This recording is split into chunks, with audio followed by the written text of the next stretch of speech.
Hello, I'm Mike Davidson from Voices of the Silenced. The General Synod of the Church of England here in the UK will decide whether or not to support the mental health bodies in calling for a ban on what they call conversion therapy. There's been a science briefing, a document written by Professor King, who is a leading gay activist psychiatrist and a theologian from the University of Durham, and it's been sent to all Synod members, offering some guidance on the science relating to this important issue. Core Issues Trust has responded to this document, and if you're interested, you can download it from the Core Issues Trust website. But the really important thing that I'd like to share with you today is the fact that should the church go ahead and do this, it will disregard those who, for whatever reason, are moving out of homosexual practices and seek help and support from our trust to do so. It's really been my privilege over many years now to work with some of that population group. And in order to draw attention to this issue, I've worked with those clients currently in counselling to see how they felt about this pending ban, so that we could highlight the issue from their point of view. Over a 2-week period, I asked them to share with me what our work means to them. And I've asked them simply to share something about their backgrounds and to say something about what they feel that they've achieved so far, if they have. And it gives me great pleasure now to share with you some extracts from these voices. But first, have a look at this clip that we've called Voices of the Silenced. It talks about our new documentary that's about to come out, sharing the lives of those who are coming out of homosexual practices.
Listen to what Michael has written.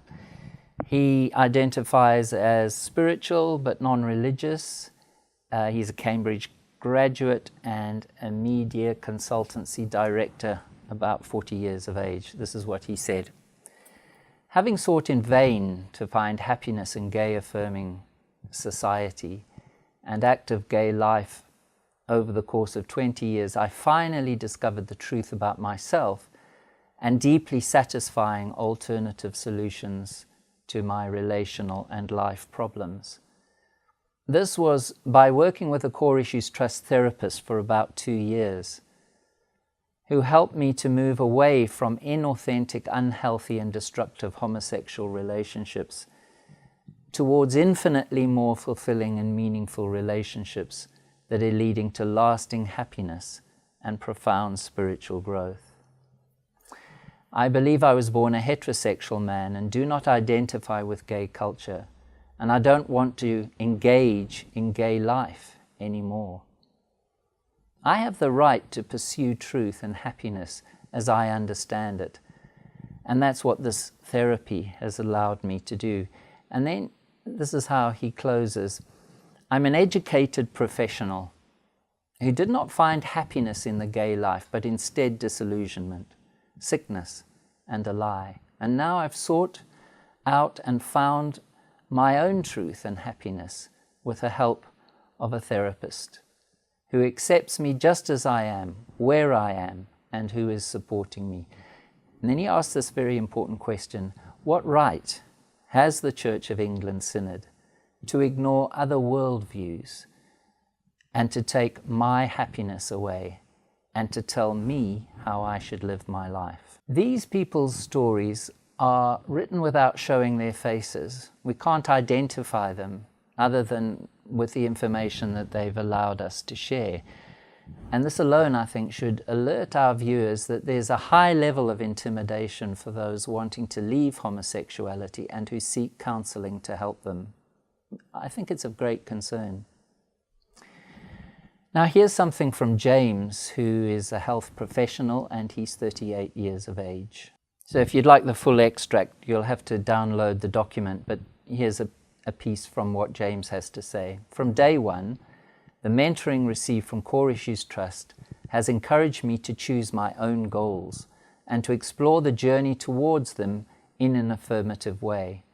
I'm not a practicing Christian myself and have felt free to express my own worldview, which is aligned with values and non-physical aspects common to all faiths. During the past 18 months, I've reached and exceeded goals that a few years ago felt far on the horizon. This has opened up new possibilities for me to improve relationships with my parents and peers and foster new healthy relationships with both sexes. I'm very excited about where life is taking me next. Actually, he said something quite important somewhere else that I want to highlight. He says things like, I'm generally happier in my skin, and what is more, intimacy with women has become a desirable reality. I think that's very encouraging for him. I'd really like to express my appreciation for these people's willingness to share with us in this way. I think it's important to note that those who share are not only from a Christian perspective. There are accounts from Muslims, from an observant Jew, from those who consider themselves spiritual but not religious, and those who have more of an interfaith perspective. So Muhammad is a Muslim. He's recently graduated in physics from a UK university and he's 24 years of age. This is what he says. I've been receiving therapy from Core Issues Trust on and off for the past 2 years, and I'd like to make it clear that I do not loathe myself for my same-sex attraction, and nor do I believe that I was innately born with it. Even before speaking to them, I could identify the factors that I believe led to my current same-sex attractions. A harsh and distant father, early sexual encounters with my male cousins due to extreme segregation and frustration, and a feeling of abandonment from other boys. These are the things that he says were really important to him. I was very grateful to have someone like my CIT counselor to speak to about my daily struggles in living in accordance with my beliefs. And for those who suggest that this type of therapy is harmful, I would say, in fact, that withdrawing this therapy is harmful. Indeed, I would be extremely unhappy and distressed if I were to give in to my same-sex desires. It's ironic that a society that prides itself on individual liberty wants to enforce its values on other people. I think it's really important to note that people come from different backgrounds, because Core Issues Trust doesn't make being a Christian a condition for doing work on same-sex attractions. Anybody can be attracted to the same sex, and anybody can work on their issues if that's what they want to do. Here's another extract from Phil's story. He's a psychotherapist.